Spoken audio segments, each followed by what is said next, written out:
Era 1956, una tarde cualquiera en Düsseldorf, Alemania Occidental. Los vecinos conocían a Herta como la amable señora del apartamento 3B, viuda de guerra. Trabajaba en una panadería, nada del otro mundo. Pero Herta guardaba un secreto que sus vecinos jamás habrían adivinado. 11 años antes, había sido guardia en el campo de concentración de Bergen-Belsen. Fue arrestada por los británicos en 1945, juzgada, condenada a 10 años de prisión por crímenes de lesa humanidad, que había salido de la cárcel hacía solo 4 años. ¿Cómo fue posible? ¿Cómo logró una mujer que participó en el aparato de exterminio nazi no solo salir prematuramente de la cárcel, sino también reconstruir su vida como si nada hubiera pasado? La historia de Herta no es única. Representa a cientos, quizás miles, de exguardias que lograron evadir la justicia o cumplir condenas irrisorias por los crímenes cometidos en los campos de concentración. Algunos, literalmente, huyeron. Desaparecieron en el caos de la posguerra. Otros aprovecharon lagunas legales, amnistías y cambios políticos. Muchos simplemente se integraron a la población alemana y empezaron de cero. Lo que todos tenían en común era una cosa: lograron evitar o acortar drásticamente sus estancias en prisión. Y lo más inquietante es que la sociedad alemana les ayudó a lograrlo. Durante décadas, estas mujeres vivieron vidas normales. Se casaron, tuvieron hijos y trabajaron. Mientras tanto, las sobrevivientes del campo continuaron luchando por la justicia y el reconocimiento. Esta es la historia de cómo falló el sistema, cómo se denegó la justicia, y cómo algunas de las personas que participaron en el mayor crimen de la historia moderna lograron simplemente desaparecer. Imaginen la escena: una señora tranquila comprando pan en la panadería de la esquina, sonriendo a sus vecinos, charlando sobre el clima. Nadie sospechaba que sus manos habían estado involucradas en atrocidades inimaginables. Esta normalidad atormentaba a las sobrevivientes. ¿Cómo dormían estas mujeres por la noche? ¿Cómo se veían en el espejo? ¿Cómo formaron familias después de destruir a tantas otras? Las respuestas a estas preguntas revelan algo inquietante sobre la naturaleza humana, sobre nuestra capacidad de olvidar, perdonar y seguir adelante, incluso cuando no deberíamos. Pero para entender cómo sucedió esto, debemos remontarnos al principio, al caos absoluto que significó el final de la Segunda Guerra Mundial, cuando todo parecía posible, incluso lo imposible: escapar de las consecuencias de los propios crímenes. ¿Cómo logró Herta vivir 11 años como una vecina común y corriente tras salir de prisión en tan solo 4 años? Suscríbete al canal porque en los próximos minutos descubrirás las tácticas exactas que cientos de exguardias usaron para evadir la justicia. Mayo de 1945. La Alemania nazi se rinde.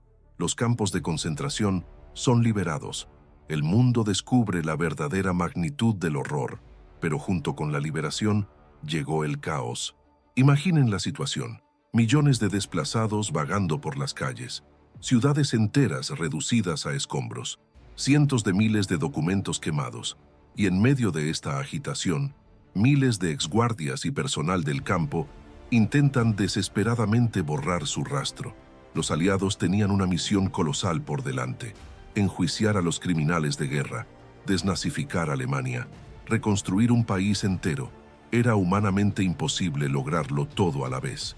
Y entonces empezó el primer gran problema: las prioridades. Los aliados se centraron en los peces gordos.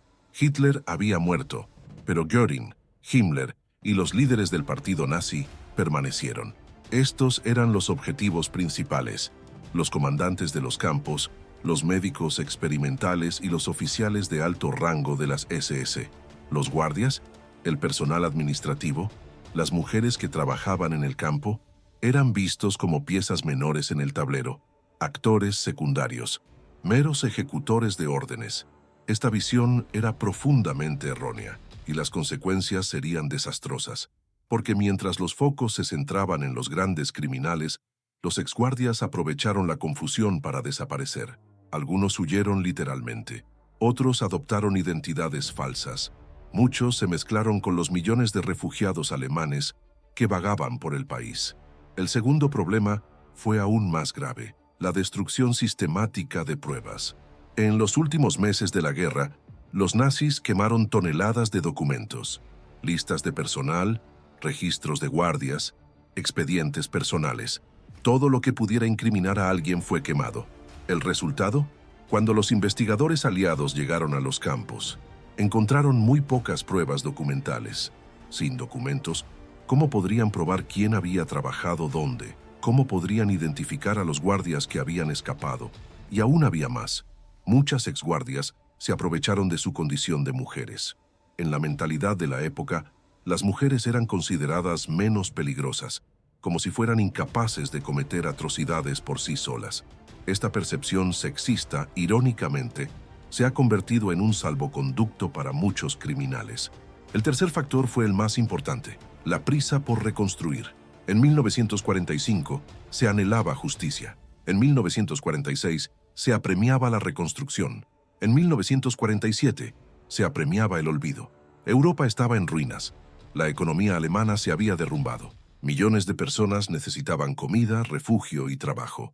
Enjuiciar a los exguardias empezó a parecer menos importante que recuperar el país. Y así, entre 1945 y 1947, mientras los juicios de Nuremberg acaparaban los titulares, cientos de exguardias simplemente desaparecieron. Algunos huyeron a países lejanos, otros se escondieron cerca de casa, muchos asumieron nuevas identidades y empezaron desde cero. El silencio empezó a instalarse, y con él la impunidad. La ironía es devastadora. Justo cuando el mundo conocía la magnitud del Holocausto, a muchas de las personas que lo hicieron posible se les daba una segunda oportunidad. Una oportunidad que les negaron a millones de víctimas. Pero ¿cómo funcionó exactamente este proceso de escape y reinvención? ¿Cómo pudieron las mujeres que participaron en el genocidio, unos años después, llevar una vida completamente normal? La Alemania de la posguerra estaba dividida en 4 partes. Cada potencia aliada controlaba su zona: Estados Unidos, Reino Unido, Francia y la Unión Soviética. Y cada una tenía su propia idea de cómo impartir justicia. ¿El resultado? Un verdadero mosaico de criterios, procesos y castigos. Lo que era un delito grave en un ámbito podía considerarse una infracción leve en otro. En la zona soviética, la situación era más difícil. Los rusos no toleraban las sutilezas legales. Los exguardias capturados eran juzgados con rapidez y a menudo condenados a duras penas. Algunos fueron enviados a campos de trabajo en Siberia, pero incluso allí, muchos lograron escapar. La zona soviética también tenía sus defectos: falta de investigadores cualificados, documentación deficiente y la urgencia de reconstruir el país. En las zonas occidentales, la situación era diferente, más burocrática, más lenta e, irónicamente, más permisiva. Los estadounidenses crearon un sistema de clasificación para ex-nazis, 5 categorías, de la más grave a la menos grave. La mayoría de los ex-guardias fueron clasificados en la categoría 4, seguidores, o en alemán, Mitläufer. Traducción literal: personas que simplemente se dejaban llevar. Esta clasificación fue un desastre. Creó la impresión de que estas mujeres eran víctimas de las circunstancias, que no tenían otra opción, que simplemente obedecían órdenes. Los británicos adoptaron un enfoque ligeramente diferente. Celebraron algunos juicios específicos a guardias, principalmente en Bergen-Belsen, pero la mayoría de las sentencias fueron relativamente leves, de 5 a 10 años de prisión, con posibilidad de libertad condicional. Los franceses apenas procesaron a exguardias. Estaban demasiado ocupados reconstruyendo su propio país. Y aquí llegamos al punto crucial: la falta de comunicación entre las zonas. Un exguardia podía ser buscado en la zona estadounidense y simplemente ser trasladado a la zona francesa. Sin computadoras ni bases de datos centralizadas, era casi imposible rastrear a los fugitivos. El resultado práctico fue que para los exguardias surgieron 3 destinos. Primero, los capturados y juzgados.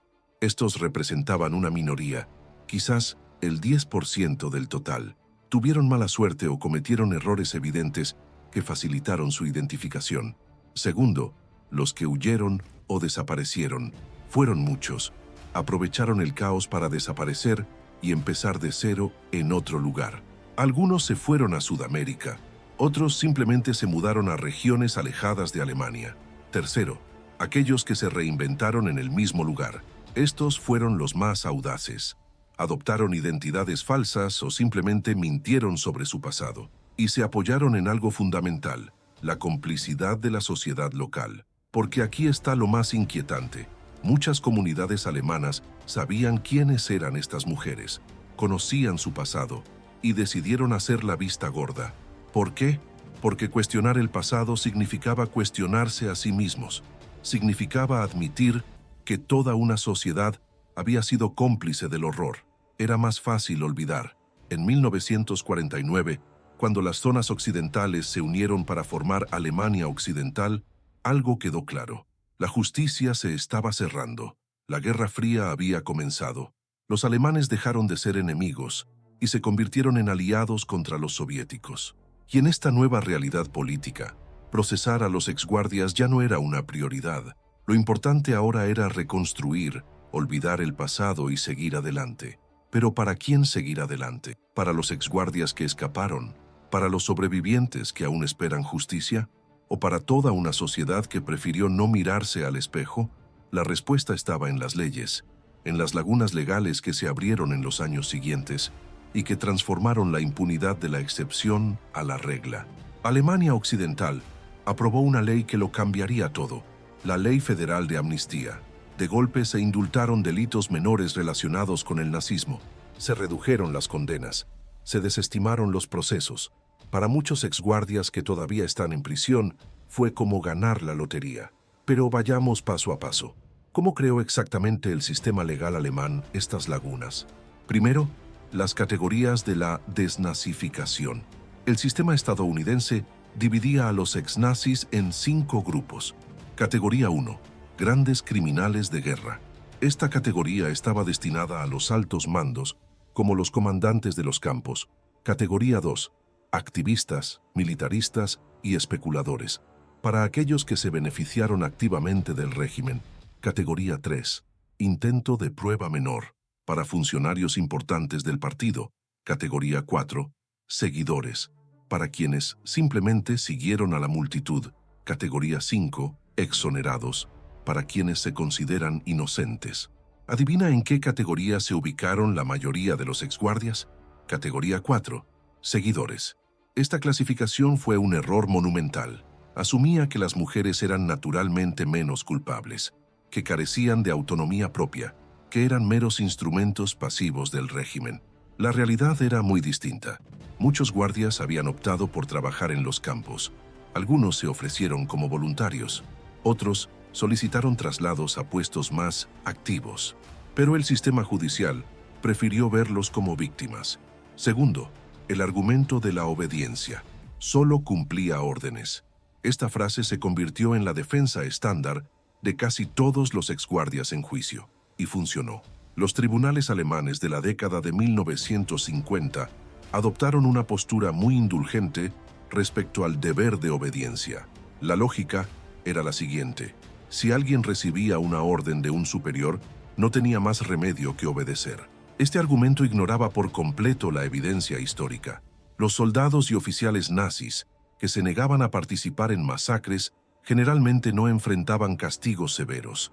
Existían alternativas, pero los tribunales no las aceptaron. Tercero, amnistías sucesivas. La ley de amnistía de 1951 fue solo la primera. Le siguieron otras en 1954, 1968 y 1970. Cada una extendió el indulto a más categorías de delitos. La lógica política era clara. Alemania Occidental quería reintegrarse a la comunidad internacional.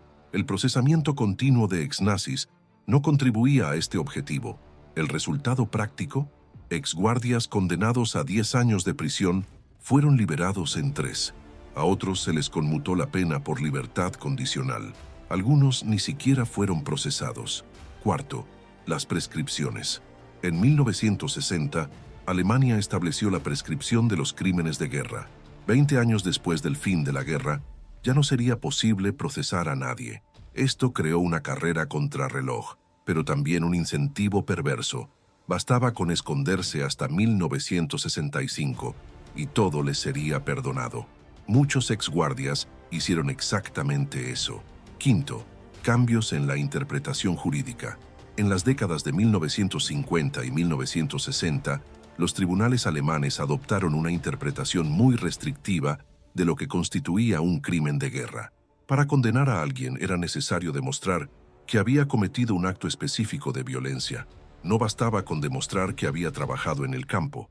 Era necesario demostrar que había torturado o asesinado personalmente a alguien. Este requisito era prácticamente imposible de cumplir. Décadas después de los hechos, con testigos muertos o dispersos por todo el mundo, ¿cómo se podían probar actos individuales?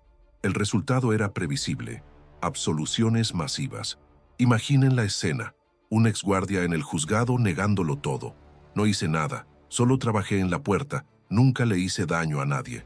Sin pruebas concretas, el juez tuvo que absolver, y así, legal y sistemáticamente, los exguardias escapaban de la prisión. No porque fueran inocentes, sino porque el sistema estaba diseñado para permitirles escapar. La pregunta sigue siendo: ¿fue un accidente o una decisión deliberada de una sociedad que quería olvidar su pasado? La respuesta está en las tácticas prácticas que estas mujeres han desarrollado, técnicas casi científicas para evitar o acortar las sentencias de prisión. María tenía 24 años cuando fue capturada por los estadounidenses en 1945. Ex guardia de Ravensbrück, fue condenada a 8 años de prisión por crímenes contra la humanidad. En 1947, ella era libre. ¿Cómo lo hizo? Se casó en prisión con un prisionero de guerra alemán que estaba siendo liberado. Las autoridades estadounidenses tenían una política. Las mujeres casadas con buenos alemanes podían obtener la libertad condicional anticipada. María no era una excepción. Ella era la regla. Los exguardias desarrollaron un auténtico manual de tácticas para evitar o acortar los arrestos. Algunas de estas estrategias eran legales, otras no tanto, pero todas resultaron sorprendentemente efectivas. Táctica número 1. Cambio de identidad. En el caos de la posguerra, obtener documentos falsos era relativamente fácil. Existían redes especializadas en ello. Los antiguos funcionarios del Reich contaban con contactos y recursos. Algunos exguardias simplemente asumieron la identidad de mujeres alemanas fallecidas en la guerra. Otros inventaron nombres completamente nuevos. Con millones de desplazados vagando por Europa, era casi imposible verificarlo todo. Greta, exguardia de Auschwitz, se convirtió en Ana y se mudó a un pequeño pueblo de Baviera. Vivió allí durante 50 años sin que nadie sospechara nada. Táctica número 2. Migración interna. Alemania estaba dividida, pero todavía era posible viajar entre las zonas, especialmente entre las zonas occidentales. Las mujeres buscadas en la zona estadounidense simplemente se trasladaban a la zona francesa, o viceversa. Sin una comunicación eficiente entre las administraciones de ocupación, era como desaparecer del mapa. Algunos fueron más allá. Emigraron a países vecinos: Austria, Suiza e incluso Sudamérica. Argentina y Brasil recibieron a cientos de exoficiales nazis, incluidos varios exguardias. Táctica número 3. Matrimonio estratégico. Esta fue quizás la más común y la más cínica. Los matrimonios en prisión se convirtieron en una epidemia entre 1946 y 1950. Los antiguos guardias se casaban con prisioneros de guerra alemanes, refugiados y cualquier hombre que pudiera darles una nueva identidad legal. Las razones eran prácticas. Las mujeres casadas tenían más posibilidades de obtener la libertad condicional. Podían alegar que necesitaban cuidar a sus maridos heridos de guerra o que estaban embarazadas. Muchos de estos matrimonios duraron exactamente lo que les llevó a salir de la cárcel. Táctica número 4. Reclamaciones médicas. Estoy enfermo. Necesito un tratamiento especial. No puedo quedarme en prisión. Esta excusa funcionó sorprendentemente a menudo, especialmente porque las cárceles aliadas estaban superpobladas y mal equipadas. Los exguardias denunciaron depresión, problemas cardíacos y tuberculosis. Médicos alemanes, muchos de ellos simpatizantes de los exnazis, proporcionaron informes que confirmaban la urgente necesidad de tratamiento en libertad. Helga, exguardia de Bergen-Belsen, fue liberada de prisión en 1948. alegando una grave depresión postraumática. Vivió 60 años más sin problemas de salud graves. Táctica número 5. La red de apoyo. Esto fue lo más importante de todo, y lo más inquietante. Los exguardias no actuaron solos. Contaron con el apoyo de sus familias, comunidades locales, antiguos compañeros de partido, incluso algunas iglesias. Estas redes proporcionaban documentos, escondites, empleos e incluso maridos. Operaban como una auténtica mafia de la impunidad. Lo más impactante, muchas de estas redes operaban abiertamente, no se ocultaban, porque sabían que la sociedad alemana estaba de su lado. En pueblos pequeños, las exguardias eran recibidas como chicas que habían sufrido injusticias, como víctimas de la exageración aliada. La narrativa siempre era la misma, solo eran empleadas, no tenían la culpa. Táctica número 6. El tiempo como aliado. Algunos exguardias simplemente esperaron. Se escondieron durante unos años y mantuvieron un perfil bajo hasta que la situación se calmó. La estrategia funcionó porque la presión para procesar a los criminales nazis disminuía cada año. En 1945 era una prioridad. En 1950 era un inconveniente. En 1955 era vergonzoso. Cualquiera que lograra esconderse hasta mediados de los años 50 tenía buenas posibilidades de no ser molestado nunca más. Imaginen la situación. Una exguardia que vivía en una granja aislada, mantenida por su familia, esperando que el mundo la olvidara. Y funcionó. Con cada año que pasaba, sus crímenes parecían más lejanos, menos relevantes. Y así, con una combinación de astucia, suerte y complicidad social, cientos de exguardias lograron lo impensable, escapar de las consecuencias de sus crímenes. Pero algunas de estas historias individuales merecen ser contadas en detalle, porque muestran exactamente cómo funcionaron estas tácticas en la práctica. Hermine Braunsteiner nació en Viena en 1919. A los 20 años, se ofreció como voluntaria para trabajar como guardia en el campo de concentración de Ravensbrück. Posteriormente, fue trasladada a Majdanek, en la Polonia ocupada. Allí, los prisioneros la conocían como la yegua. ¿Por qué? Porque pateaba a sus víctimas hasta matarlas con sus botas de cuero. Los testigos describieron su brutalidad, seleccionaba a las prisioneras débiles y las pisoteaba. Se reía mientras lo hacía. Parecía disfrutarlo. Mayo de 1945. Hermine es capturada por los estadounidenses. Va a juicio. Las pruebas en su contra son abrumadoras. Decenas de testigos, documentos, incluso fotografías. Resultado: condenado a 3 años de prisión. 3 años. Por participar en el asesinato de miles de personas. Pero la historia no termina ahí. En 1948 fue liberada por buena conducta. En 1949 se casó con un estadounidense y emigró a Estados Unidos. En 1963 incluso obtuvo la ciudadanía estadounidense. Durante 24 años, Hermine vivió en Queens, Nueva York, como una ama de casa ejemplar. Sus vecinos la describían como amable y servicial. Asistía a las funciones de la iglesia, ayudaba a los recién inmigrantes, hasta que en 1973 Simon Wiesenthal, el famoso cazador de nazis, la encontró. El descubrimiento provocó un escándalo internacional. ¿Cómo había logrado un criminal de guerra nazi no solo escapar de la cárcel, sino también obtener la ciudadanía estadounidense? La respuesta era sencilla. Nadie había verificado sus antecedentes. En la década de 1950, los inmigrantes alemanes eran bienvenidos en Estados Unidos, especialmente si estaban casados con estadounidenses. Hermine fue extraditada a Alemania Occidental en 1981. Fue juzgada de nuevo y condenada a cadena perpetua. Murió en prisión en 1999, pero durante 3 décadas había vivido en libertad, casada, feliz, impune. Segundo caso, Johanna Bormann. Johanna era celadora en Bergen-Belsen, conocida como la mujer de los perros, porque usaba pastores alemanes para atacar a los prisioneros, especialmente a los niños. Los sobrevivientes dijeron que ella soltaba a los perros deliberadamente, observaba los ataques. A veces daba órdenes. «¡Atrapen al niño!», gritaba. En 1945 fue capturada por los británicos durante la liberación del campo. Fue juzgada en Lüneburg. Las pruebas fueron irrefutables. Fue condenada a muerte. Pero aquí comienza una extraña saga jurídica. Primero se pospone su ejecución. El motivo afirma estar embarazada. Las pruebas médicas lo confirman. Según la legislación británica, las mujeres embarazadas no pueden ser ejecutadas.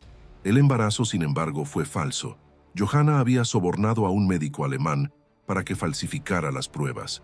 Para cuando se descubre el fraude, ha transcurrido un año, tiempo suficiente para que su defensa convierta la pena de muerte en cadena perpetua.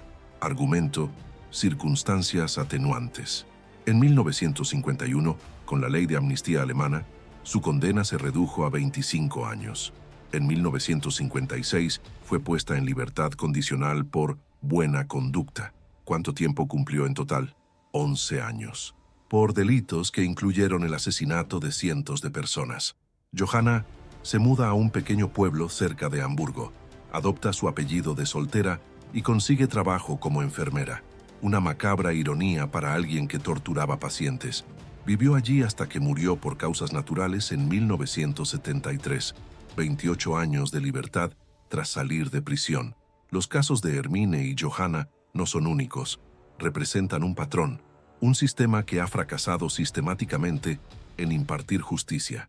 Pero ¿cómo fue esto posible? ¿Cómo lograron las mujeres con delitos tan documentados no solo salir de prisión, sino rehacer sus vidas por completo?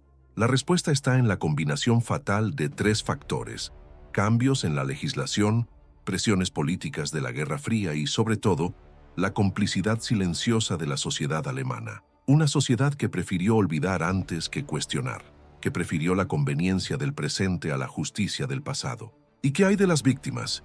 ¿Los sobrevivientes que reconocieron a Hermine en una foto de un periódico neoyorquino? ¿O quienes vieron a Johanna trabajando tranquilamente como enfermera? Para ellos, la impunidad no era solo un asunto legal, era una traición, una segunda victoria del nazismo. Pero otros casos muestran patrones aún más inquietantes. Irma Grese tenía 18 años cuando empezó a trabajar en Ravensbrück. Alta, rubia, guapa, exactamente el tipo ario que ensalzaba la propaganda nazi. Pero detrás de la apariencia angelical se encontraba uno de los guardias más brutales de todo el sistema de campos de concentración. Irma se especializaba en tortura psicológica. Seleccionaba a las prisioneras más jóvenes y hermosas para humillarlas especialmente. Arrancaba trozos de carne con látigos. Soltaba a sus perros contra mujeres indefensas. Los prisioneros sobrevivientes la describieron como alguien que parecía disfrutar de la violencia. Sonreía durante la tortura. Inventó nuevos métodos para infligir dolor. En Auschwitz, a donde fue trasladada en 1943, se convirtió en supervisora de 30.000 prisioneros. Su método de ejecución preferido: pisarles el cuello a las víctimas hasta que se les rompiera. Cuando el campo fue liberado, Irma intentó escapar. Se disfrazó de refugiada alemana y se mimetizó con las columnas de desplazados que huían del avance soviético. Casi lo logré, pero un error la delató. Llevaba una cartera con documentos nazis. Un soldado británico la encontró durante un registro de rutina. Irma fue juzgada en el famoso juicio de Belsen en 1945. Fue condenada a muerte. Fue ejecutada en diciembre de ese mismo año. Tenía solo 22 años. Fue una de las pocas exguardias que no escapó a la justicia. ¿Por qué? Dos razones. La atraparon con las manos en la masa y los británicos actuaron con rapidez antes de que cambiara el clima político. Pero ¿qué habría pasado si Irma hubiera logrado escapar? ¿Y si hubiera desaparecido en el caos de la posguerra, como cientos de otros exguardias? La respuesta está no caso de Hertha Bote. Hertha fue compañera de Irma en Ravensbrück y Bergen-Belsen. Cometió crímenes similares.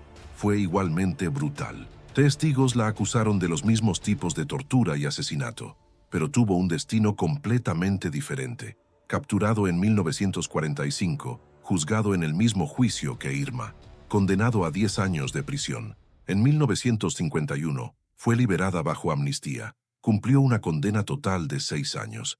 Pero aquí comienza la diferencia crucial entre ambos casos. Hertha no intentó huir ni esconderse. Hizo algo más audaz. Regresó a su pueblo natal y simplemente empezó de cero. Consiguió trabajo en una fábrica textil. Se casó con un exsoldado alemán. Tuvo hijos. Vivió como cualquier ama de casa alemana de los años 50. La comunidad local sabía quién era, conocían su pasado, pero decidieron ignorarlo. Ya pagó su deuda, dijeron. Se merece una segunda oportunidad. Cuando los periodistas finalmente la encontraron en la década de 1980, estaba jubilada y cuidaba de sus nietos. Una abuela cariñosa a ojos de sus vecinos. No sabía nada, dijo en la entrevista. Era muy joven, solo hacía mi trabajo. Herta falleció en el año 2000 a los 81 años. 50 años de vida normal tras salir de prisión. La diferencia entre Irma y Herta no fue el grado de culpabilidad. Ambas fueron igualmente responsables de los mismos crímenes. La diferencia fue el momento y la suerte.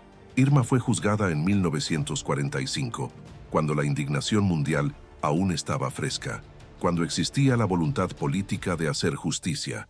Herta se benefició del cambio de clima de la década de 1950, cuando Alemania Occidental se convirtió en aliada contra los soviéticos y cuando el procesamiento de exnazis se convirtió en una vergüenza diplomática.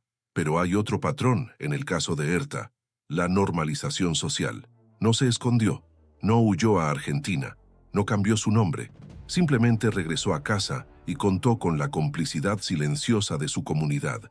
Y funcionó, porque en Alemania, en la década de 1950, cuestionar el pasado de alguien se consideraba de mala educación. Déjalo ir, era la actitud general. Se acabó, sigamos con nuestras vidas. Esta actitud social fue fundamental para el éxito de cientos de exguardias como Herta. No necesitaban documentos falsos ni sofisticadas redes de escape. Simplemente se apoyaron en el silencio cómplice de millones de alemanes que también preferían olvidar el pasado. ¿Qué el resultado? Las mujeres que participaron en el genocidio vivieron décadas como ciudadanas respetables, criaron hijos, trabajaron en escuelas, hospitales y oficinas, y con cada año que pasaba, sus crímenes se volvían más distantes, más abstractos, más fáciles de ignorar, hasta que finalmente dejaron de importar. Al menos, eso era lo que todos esperaban. Pero en la década de 1960, algo cambió, y ese cambio volvería a poner en riesgo a muchos exguardias. Jerusalén. Adolf Eichmann está en el banquillo de los acusados. El mundo entero sigue el juicio por televisión. Eichmann utiliza la misma defensa que cientos de exguardias habían utilizado en años anteriores. Solo estaba siguiendo órdenes. Era un empleado. No tenía elección. Pero esta vez, la defensa no funciona. Los jueces israelíes sentaron un precedente histórico. Participar conscientemente en un aparato de exterminio es un delito, independientemente del rango jerárquico o de las órdenes recibidas. Eichmann es condenado a muerte, ejecutado en 1962. El juicio marca un punto de inflexión, no solo en la percepción pública, sino también en la interpretación jurídica de los crímenes nazis. A partir de la década de 1960, los tribunales alemanes comenzaron gradualmente a abandonar la interpretación restrictiva que había beneficiado a cientos de exguardias en décadas anteriores. 1963, 1965, Frankfurt del Meno, el mayor juicio por crímenes nazis celebrado en suelo alemán. El juicio de Auschwitz, 22 acusados, entre ellos guardias, médicos y administradores.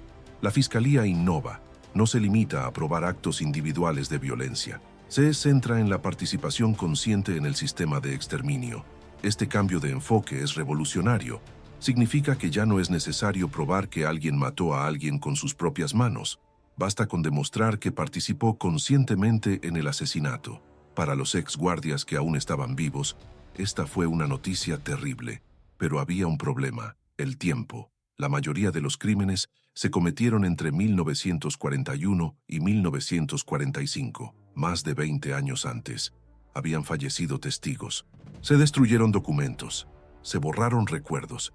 En 1965, Alemania confirmó la prescripción de los crímenes de guerra, 20 años después del fin de la guerra.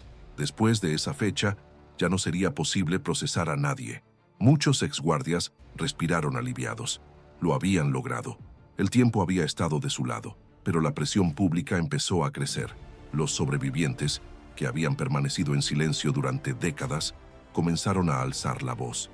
Documentales, libros y películas volvieron a poner el Holocausto en el debate público. En 1979, Alemania derogó la prescripción del asesinato. Los crímenes de guerra volvieron a ser perseguibles, independientemente del momento en que se cometieron. De repente, los antiguos guardias que pensaban que estaban a salvo volvieron a estar en riesgo. Pero había otro problema: ¿cómo encontrarlos? La respuesta llegó de una fuente inesperada: la caída del muro de Berlín. Alemania Oriental se abre. Los archivos de la Stasi, la policía secreta comunista, se hacen accesibles, y estos archivos contenían información valiosa: listas de exoficiales nazis que se habían refugiado en Occidente, cientos de nombres, direcciones, incluso fotografías. Fue una verdadera mina de oro para los investigadores. En las décadas de 1990 y 2000, comenzó una nueva ola de procesos judiciales. Exguardias octogenarios fueron llevados a los tribunales. Algunos fueron condenados, otros fueron absueltos por falta de pruebas. El caso más famoso fue el de Oskar Gröning, el contable de Auschwitz. En 2015, a los 93 años, fue condenado como cómplice de 300.000 muertes. La decisión sentó un nuevo precedente: trabajar en campos de concentración, incluso sin cometer actos directos de violencia, constituye complicidad en asesinato. Para los pocos exguardias que aún vivían, fue como recibir una sentencia de muerte, no física, sino moral. Algunos fueron procesados. Gisela, de 95 años, exguardia de Stutthof, juzgada en 2021, condenada a 2 años de libertad condicional. Otros murieron antes de poder ser procesados. Se llevaron sus secretos a la tumba.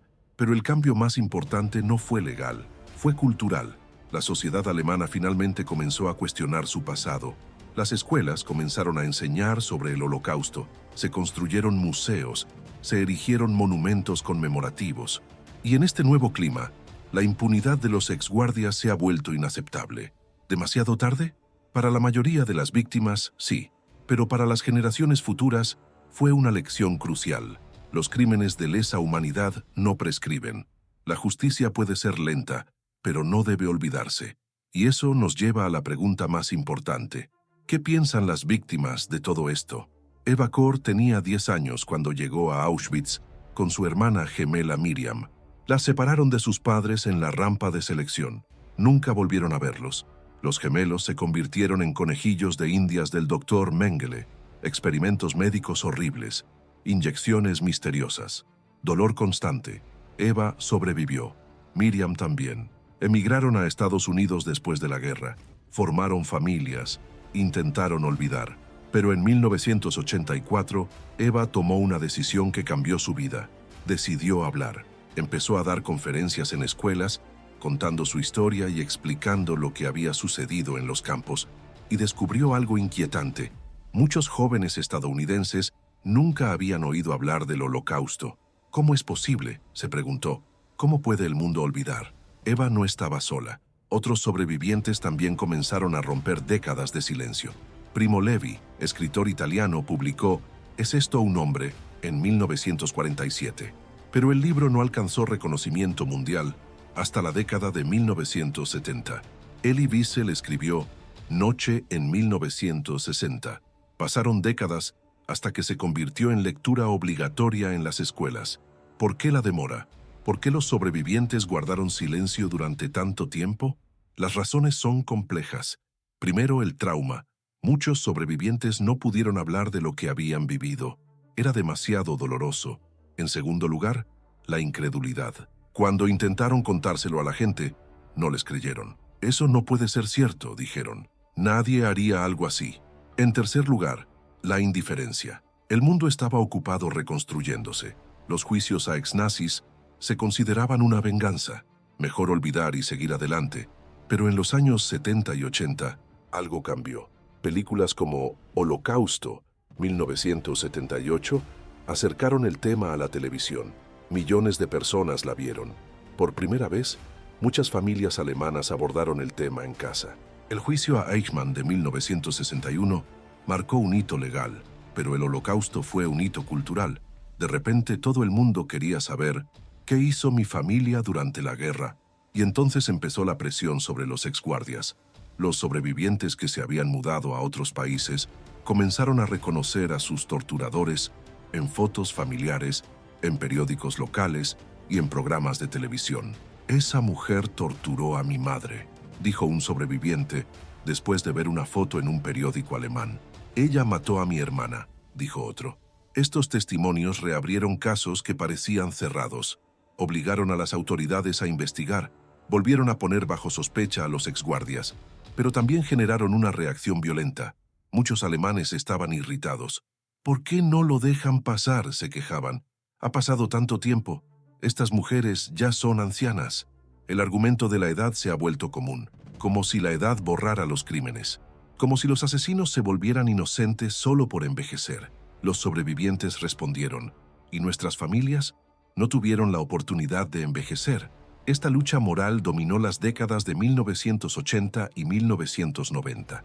Por un lado, los sobrevivientes exigían justicia. Por el otro, una sociedad cansada de hablar del pasado. En medio estaban los exguardias. Algunos siguieron negándolo todo hasta su muerte. Otros admitieron su participación, pero afirmaron que no tenían otra opción. Muy pocos pidieron perdón. Una excepción fue Oskar Gröning, quien en 2005 decidió hablar públicamente sobre su papel en Auschwitz. «Vi las cámaras de gas», dijo. «Escuché los gritos. Fui cómplice». Su confesión conmocionó al mundo y presionó a otros exfuncionarios del campo. Pero para la mayoría de los exguardias ya era demasiado tarde. Estaban muertos o eran demasiado mayores para ser procesados. La justicia legal había fracasado, pero la justicia histórica se estaba haciendo. Se construyeron museos en los campos de concentración. Auschwitz-Birkenau se convirtió en patrimonio de la humanidad. Millones de visitantes al año. Se registraron testimonios. El proyecto de la Fundación Spielberg recopiló más de 50.000 testimonios de sobrevivientes. Las escuelas comenzaron a enseñar sobre el Holocausto. Los niños alemanes aprendieron sobre los crímenes de sus abuelos. Y los antiguos guardias, los pocos que aún vivían, vieron su mundo cambiar por completo. De heroínas silenciosas de una Alemania que quería olvidar, pasaron a ser símbolos de una impunidad inaceptable. Pero, ¿ha llegado demasiado tarde este cambio? Un tribunal alemán juzga a una mujer de 95 años. Gisela vivió 76 años en libertad tras trabajar como guardia en el campo de concentración de Stutthof. 76 años. Crió hijos, tuvo nietos y bisnietos. Trabajó, se jubiló y vivió una vida plena, mientras que las familias de sus víctimas quedaron destrozadas para siempre. La sentencia de 2 años de libertad condicional llegó demasiado tarde para marcar una diferencia real. Gisela murió en casa, rodeada de su familia, sin siquiera pisar una prisión. Este es el retrato definitivo de cómo los antiguos guardias de los campos de concentración nazis escaparon de la prisión después del Holocausto. No fue un accidente, fue un sistema.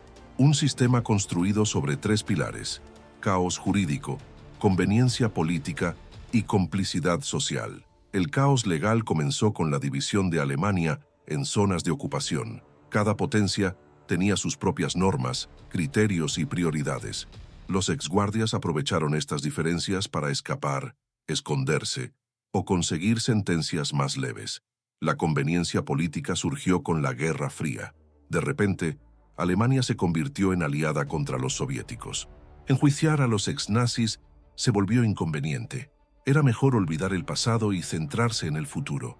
La complicidad social era el aspecto más importante. Comunidades enteras ignoraban a los exguardias que vivían entre ellas. Los vecinos lo sabían, pero no lo denunciaban. Los empleadores contrataban sin preguntarles sobre su pasado.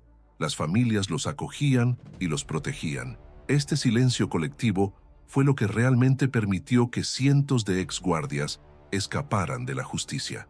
Aprovecharon todos los resquicios posibles, cambiaron de identidad, emigraron lejos, se casaron estratégicamente, alegaron enfermedades y recurrieron a redes de apoyo, pero sobre todo contaron con una sociedad que prefería olvidar antes que afrontar. El precio de esta elección fue muy alto. Para los sobrevivientes, significó ver a sus torturadores vivir una vida normal mientras cargaban con el trauma para siempre. Significó una segunda traición, la traición de la impunidad. Para la sociedad alemana, significó construir una democracia sobre una mentira, la mentira de que el pasado nazi había sido juzgado y castigado adecuadamente. Para el mundo, significó aprender una amarga lección, que los peores crímenes de la historia pueden quedar impunes si hay suficiente voluntad de olvidar. Pero la historia de los antiguos guardias también enseña algo importante sobre la naturaleza de la justicia. La justicia no es solo castigo, también es reconocimiento. Reconocimiento del dolor de las víctimas, reconocimiento de la gravedad de los crímenes, reconocimiento de que algunos actos son imperdonables. Este reconocimiento llegó tarde, pero llegó. Hoy en día, nadie niega el Holocausto en los círculos respetables de la sociedad. Los museos preservan su memoria, las escuelas enseñan historia, las leyes castigan la negación. Los exguardias que escaparon de prisión no han escapado a la historia. Sus nombres están registrados, sus crímenes documentados, sus víctimas recordadas. Esto no es justicia completa, pero es una especie de justicia, y tal vez sea la única justicia posible cuando los sistemas fallan, cuando las sociedades eligen olvidar, cuando el tiempo se vuelve cómplice de la impunidad. La gran lección es esta: los crímenes de lesa humanidad no caducan en la memoria humana. Pueden caducar en los tribunales, pero no en la conciencia colectiva. Los exguardias que escaparon de prisión murieron sin cumplir sus condenas, pero no murieron sin que se conocieran sus crímenes. No murieron sin que se recordara a sus víctimas. Y quizás, al final, esa sea la justicia más importante de todas. Una justicia que no se mide en años de prisión, sino en generaciones de memoria. Una justicia que garantice que ni el tiempo, ni la conveniencia política, ni la complicidad social puedan borrar por completo las consecuencias de nuestros actos. Esta es la verdadera respuesta a la pregunta que abrió nuestra historia. ¿Cómo escaparon los exguardias de la prisión? Escaparon porque el mundo se lo permitió, porque era más fácil olvidar que enfrentar, porque se sacrificó la justicia inmediata por la conveniencia del momento. Pero no escaparon a la historia, y en la historia finalmente, todas las deudas se cobran. Ahora conoces la verdad sobre cómo los exguardias de campos nazis lograron escapar de la prisión y vivir décadas en libertad. Has visto cómo los sistemas legales fallaron, cómo las sociedades optaron por olvidar y cómo la impunidad se convirtió en la regla en lugar de la excepción. Pero mientras investigábamos esta historia, una pregunta nos rondaba la cabeza: ¿qué había pasado con los hombres y con los soldados que también participaron en los campos? ¿Qué les pasó después de la guerra? Porque si las mujeres lograron escapar de la justicia usando tácticas como el cambio de identidad, los matrimonios estratégicos y la complicidad social, ¿qué podemos decir de los soldados nazis que tenían aún más recursos, más conexiones y más poder? La respuesta es aún más inquietante de lo que te imaginas. Mientras que algunos exguardias tuvieron que ocultar o mentir sobre su pasado, muchos exsoldados del campo hicieron algo completamente diferente. Se convirtieron en miembros respetados de la sociedad alemana de la posguerra. Jueces, médicos, profesores universitarios, empresarios exitosos, políticos influyentes, hombres que participaron en el mayor crimen de la historia moderna y luego construyeron brillantes carreras en la nueva Alemania democrática. ¿Cómo fue posible? ¿Cómo lograron los soldados que torturaron y asesinaron no solo escapar de la cárcel, sino también prosperar en la sociedad que se suponía los condenaba?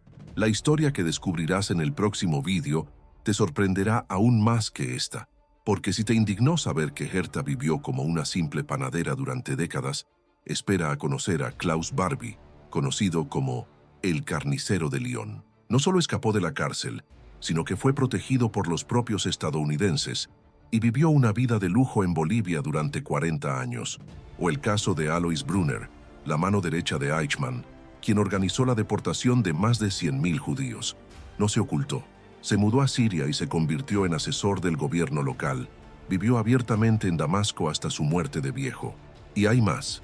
Franz Stangl, comandante de los campos de Sobibor y Treblinka, responsable de la muerte de casi 1 millón de personas, huyó a Brasil, consiguió trabajo en una fábrica de Volkswagen y vivió pacíficamente en Sao Paulo durante décadas. Estos no son casos aislados. Son ejemplos de un patrón de impunidad aún más sistemático que benefició a miles de exsoldados nazis. Mientras que los exguardias tuvieron que recurrir a estrategias creativas para escapar, muchos soldados recibieron asistencia oficial, recibieron protección de gobiernos, empleos de empresas e incluso fueron reclutados por agencias de inteligencia. La razón es simple. Tenían algo que las mujeres no tenían: información valiosa sobre la Unión Soviética, conocimientos militares y experiencia en combate. Con el inicio de la Guerra Fría, los ex-nazis dejaron de ser criminales y se convirtieron en activos estratégicos. La operación Paperclip trajo científicos nazis a Estados Unidos. Werner von Braun, quien utilizó mano de obra esclava para construir cohetes UM-2, se convirtió en el padre del programa espacial estadounidense. La operación Rattling ayudó a oficiales de las SS a escapar a Sudamérica, no por casualidad sino como política oficial del Vaticano y los servicios de inteligencia occidentales. Y mientras esto sucedía, los exsoldados que carecían de estas habilidades especiales simplemente se reintegraron a la sociedad alemana, regresaron a sus lugares de origen, reanudaron sus profesiones y rehicieron sus vidas. La diferencia radica en que no tuvieron que esconderse como muchos exguardias. La sociedad alemana los recibió con los brazos abiertos. Al fin y al cabo eran nuestros muchachos que regresaban de la guerra. El resultado es que hoy, en 2024, todavía hay exsoldados nazis con vida, hombres de 90 años que participaron en el Holocausto y nunca fueron juzgados. Viven en residencias de ancianos, rodeados de familias que los ven como abuelos cariñosos, no como criminales de guerra. Algunos incluso reciben pensiones del gobierno alemán. Sí, leyeron bien. El mismo Estado que niega reparaciones a muchos sobrevivientes paga pensiones a exmiembros de las SS. Pero la historia se vuelve aún más repugnante cuando descubres que muchos de estos hombres no solo escaparon de la justicia, construyeron imperios. Friedrich Flick, quien utilizó mano de obra esclava en sus fábricas, se convirtió en uno de los hombres más ricos de la Alemania de la posguerra. Sus empresas aún existen. Alfred Krupp, condenado por crímenes de guerra en Nuremberg, vio reducida su sentencia y se le devolvieron todos sus bienes. Murió siendo multimillonario. Herbert Quandt, quien se enriqueció gracias al trabajo esclavo, se convirtió en propietario de BMW. Su familia aún controla la empresa y se encuentra entre las más ricas de Alemania. Estos no son solo casos de impunidad, son casos de prosperidad cimentados en crímenes de lesa humanidad. Y lo más inquietante es que muchos de estos hombres nunca mostraron remordimiento alguno. Al contrario, algunos incluso estaban orgullosos de su pasado. En entrevistas de las décadas de 1980 y 1990, varios exsoldados hablaron abiertamente de sus días gloriosos en los campos.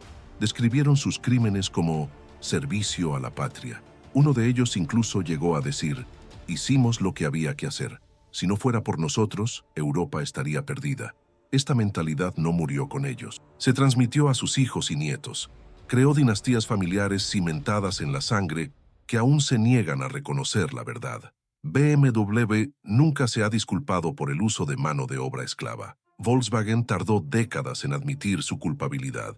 Otras empresas simplemente ignoran el asunto. Es como si el Holocausto fuera solo un periodo difícil en la historia alemana y no el mayor crimen contra la humanidad. Pero quizás lo más impactante es descubrir cómo estos hombres lograron no solo escapar de la prisión, sino convertir sus vidas criminales en historias de éxito. Utilizaban las mismas redes que los antiguos guardias, pero con mucha más eficiencia. Tenían más dinero, más contactos y mayor poder de negociación. Y lo más importante, tenían una sociedad dispuesta a perdonarlos en nombre de la reconstrucción nacional. Debemos avanzar, fue el mantra de la Alemania de posguerra. No podemos quedarnos atrapados en el pasado. Seguir adelante significó que millones de alemanes simplemente fingieron que sus vecinos, colegas y familiares nunca habían participado en el genocidio. El panadero de la esquina había sido guardia en Dachau. No importa, hace buen pan. El médico de cabecera había experimentado con prisioneros. Irrelevante.